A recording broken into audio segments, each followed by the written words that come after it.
तो अस्सलाम वालेकुम एंड वेलकम टू मेडीज़ एकेडमी। मुझे तो आप जानते हैं, अगर नहीं जानते तो फ़िलहाल छोड़ें। आप डीएनएस के यानी कि जो टेस्ट एनटीएस लेती है directorate of nursing Sindh Karachi की जानिब से जो एडमिशन हमारे पास अनाउंस हो चुकी हैं, तो उसका आप ऑनलाइन फॉर्म फिल करना है और क्या करना है, किस तरह से और कौन से डॉक्यूमेंट और कहाँ कहाँ पे आपको जाना पड़ेगा और कौन सी जगह पे ज़लील होना पड़ेगा, यह सारा कुछ मैं आज आपको इस वीडियो में बताने जा रहा हूँ। तो सबसे पहले हम स्टार्ट करेंगे कि डॉक्यूमेंट्स कौन से रिक्वायर्ड हैं, क्योंकि ये हमें इतना ज़लील करते हैं कि ये करवा के लाओ, ये करवाओ, ये करवाओ। तो इसलिए आप स्टूडेंट्स जो हैं ज़्यादा कंफ्यूज हो जाते हैं। तो आज ये सुन लो कम्प्लीटली। पहले आराम से घर बैठ के बेड पे या फिर सोफे पे या चेयर पे बैठ के ये सुन लो।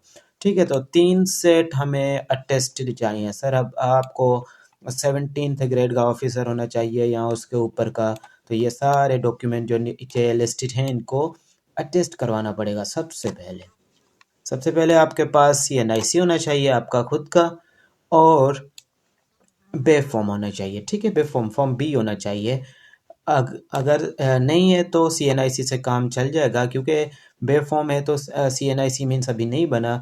तो सीएनआईसी और बे फॉर्म से भी काम चला सकते हो अगर सीएनआईसी नहीं है। ठीक है, तो ये डॉक्यूमेंट नंबर 1 हमारे पास क्लियर। उसके बाद मैट्रिक एंड इंटर दोनों, यानी कि 10th क्लास और इंटर क्लास का आपके पास पास सर्टिफिकेट होना चाहिए। ठीक है, जो कि पास सर्टिफिकेट आपको शायद बोर्ड में से निकालना पड़ेगा, क्योंकि पास सर्टिफिकेट नहीं देते। और यह क्वेश्चन होगा कुछ देर बाद जो है। डिस्क्रिप्शन में से कुछ बच्चे जो है नंबर लेंगे और कहेंगे कि सर लिविंग सर्टिफिकेट से काम चलेगा। तो नहीं चलेगा यहाँ पे। ठीक है, क्योंकि पिछले साल भी और उससे पिछले साल भी हमारा तो काम ही यही है। ठीक है, गाइड करना और बताना। ठीक है, तो नहीं हो रहा था इस साल का। अभी तक प्रोसीजर तो नहीं आया, लेकिन मैं आपको बता दूं कि पास सर्टिफिकेट ही चलेगा, लिविंग सर्टिफिकेट नहीं चलेगा। उसके बाद मैट्रिक और इंटर जो कि आपने गुल खिला हैं, अब उनकी मार्कशीट जो होगी वो आपको उसकी भी मैट्रिक और इंटर दोनों की मार्कशीट। ठीक है, डोमिसाइल और पीआरसी। और इसके बाद एक और क्वेश्चन है जो कि अभी जहन में आ रहा है, क्योंकि ज़्यादातर स्टूडेंट्स अभी तक पूछ चुके हैं कि सर डोमिसाइल नहीं बना हुआ तो क्या करें। डोमिसाइल नहीं बना हुआ तो बैठ के फर्स्ट ईयर और इंटर के बुक्स रीड करें, अगले साल दे देना, नहीं तो अभी बना लो। 18 डेट लास्ट है। ठीक है, तो पीआरसी की अगर हम बात करें तो डोमिसाइल पीआरसी ये दोनों, यानी कि फॉर्म सी जो कि रिक्वायर्ड होता है एडमिशन्स के लिए, वो ही चाहिए होगा। उसके बाद हम पासपोर्ट साइज पिक्स, ठीक है, पासपोर्ट साइज फोटोज़ जो हैं वो आपको चाहिए होंगे। यहाँ पे पहले से ही स्पेलिंग मिस्टेक्स हैं, लेकिन समझ लो कि मैं फ़ोटोज़ बोल रहा हूँ।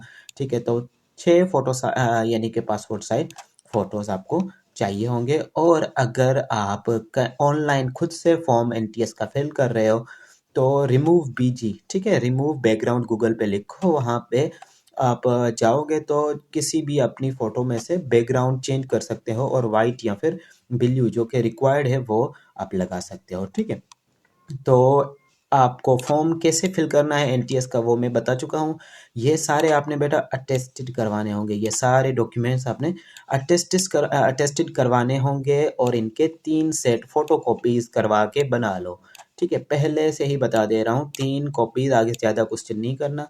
3 इनके यानी कि फ़ोटोज़ 6 हो गए। ठीक है, PRC domicile 3 copies, matric inter, ठीक है, दोनों की मार्कशीट के 3-3 यानी कि 6 ये हो जाएंगे, और 3-3 ये, तो 6 ये हो जाएंगे। फॉर्म बी हो या सीएनआईसी हो तो उसके भी 3 कॉपीज़ पहले से बना लो।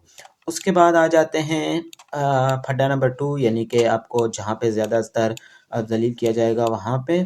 क्योंकि अगर आपके पास नॉलेज नहीं होगी तो बेटा आप जिस सिटी भी जाओगे सिर्फ घूमते ही रहोगे, जैसे कि हम भी पिछले साल 2 दिन घूमे थे। ठीक है, तो अब देखें यहाँ पे सबसे पहले एनटीएस की फ़ोटोकॉपीज़, यानी कि जो फॉर्म अभी आपने ऑनलाइन फ़िल किया है एनटीएस की वेबसाइट पे। ठीक है, जो कि मैं वीडियो भेज चुका हूँ, आप देख के फिल कर सकते हैं। इसका एक ओरिजिनल यानी कि कलर्ड, ठीक है, फॉर्म फिल करवाने वाले भाई को या तो आपने खुद किया है तो उसमें से आपको कलर्ड यानी कि वो प्रिंट आउट, एक प्रिंट आउट जो वो कलर निकालेगा उसकी 3 कॉपीज़। ठीक है, एक वो खुद ओरिजिनल और 2 कॉपीज़ उसकी चाहिए, यानी कि एनटीएस के फॉर्म की टोटल हमें 3 कॉपीज़ चाहिए, एक ओरिजिनल होनी चाहिए और कलर्ड होनी चाहिए। Is that clear now? Okay, तो आगे नेक्स्ट पे हम मूव करते हैं, जो कि है चालान, जो कि आपने फॉर्म एनटीएस का फिल किया हुआ है, उसके लास्ट पे आपको एक चालान था, ठीक है, इनोवेंस नंबर, अब उसे चालान भी नहीं कह सकते, और उसको आप one link one bill JS cash या फिर आप इजी पैसा से फिल कर सकते हो। वो मैंने वीडियो यूट्यूब पे छोड़ दी है, वहाँ से देख सकते हो, अदरवाइज आप मेरे बैच में पढ़ रहे हो तो आपको मैंने ग्रुप में बता दिया है कि कैसे पे करना है, ठीक है। वन लिंक वन बिल जाके जेएस कैश एप्लीकेशन में सर्च करना है, वन बिल लिखोगे तो आ जाएगा, वहाँ पे वाउचर नंबर जो भी 13-14 नंबर्स का है वो आई थिंक 16 का होगा, जितने का भी हो आपको क्या मतलब है, आपको तो पे करना है, तो वो पे करोगे 600 का वो हो जाएगा आपका, ठीक है।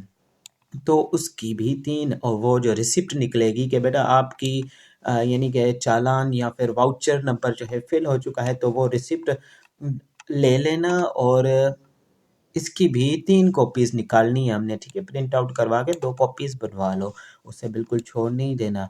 अब आ जाती है, यहाँ तक आपका स्टेप नंबर 1 कंप्लीट हो जाता है, यानी कि आपने अब आप जिस भी कॉलेज में अप्लाई करना चाह रहे हो वहाँ पे जाके धक्के खाने होंगे आपको। सबसे पहले जैसे ही आप जाओगे कॉलेज में, तो आप वहाँ पे बोलोगे कि सर हमें इस कॉलेज में ये जो एडमिशन्स आई हैं वो एडमिशन चाहिए, तो वो आपसे पूछेगा आपका नाम, आपके अब्बू का नाम, आपकी इंटर और मैट्रिक की मार्क्स ये बता देनी है, तो आपको बोलेगा कि डीडी बनवा के लाए हो या तो बना के लाओ, तो आपने डीडी जिसका फुल फॉर्म होता है डिमांड ड्राफ्ट वो बनवा लेनी है पहले से ही। अब ये डीडी कैसे बनेगी, आपके अब्बू भाई सिस्टर अम्मी जिसकी भी बैंक अकाउंट है उसको पकड़ो और बैंक लेके जाओ, उसको बोलो कि हमें, आप ज़ाहिर सी बात है जिसकी भी बैंक अकाउंट हो, ऐसे नहीं कि बैंक अकाउंट नहीं हो ऐसे ही लेके जाओ, तो उसकी डायरेक्ट उसको बोलो कि वहाँ पे जाके किसी को बोलो, मैनेजर वगैरह तो नहीं आपको लिफ्ट करवाएगा, अगर करवा भी रहा है तो बोलो उसको कि डीडी बनवानी है, तो वो बोलेगा किस नाम से, तो आपने बोलना है directorate of nursing Sindh Karachi को हम के नाम पे 600 रुपये की डीडी बनेगी, वो बनवानी है, ठीक है। तो वो डीडी जब आप बनवाओगे तो वो डीडी ओरिजिनल और 2 उसकी फ़ोटोकॉपीज़ करवा लेनी है।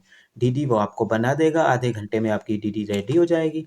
वो डीडी लो और एक ओरिजिनल, ठीक है, और उस ओरिजिनल की 2 फ़ोटोकॉपीज़, ठीक है। आपने फॉर्म तो जो लिया था डीडी उनको अब जाके देनी है, ठीक है, कॉलेज में।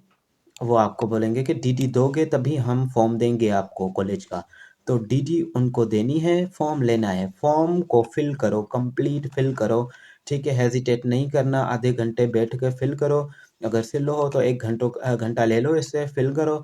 अब ये कॉलेज का जो फॉर्म आपको मिल गया है, ठीक है, ये वाला, इसको कंप्लीट फिल करके इस पे पिक्स वगैरह लगा के इसकी 2 कॉपीज़ मज़ीद करवानी है, ओरिजिनल भी अपने पास रखना है और 2 कॉपीज़ मज़ीद करवानी है। ये हो गया तो उसके बाद आपको पक्का फाइल्स कहा जाता है, पता नहीं क्या नाम है एग्जैक्ट इसका, तो धागे वाली जो, ठीक है, जैसे बूट में नहीं होते शूज़ में तस्मे वगैरह धागे नुमा एक उनमें डोरियाँ होंगी, वो वाली फ़ाइल लेनी है, वो ऑफिस फाइल नहीं लेके जाना।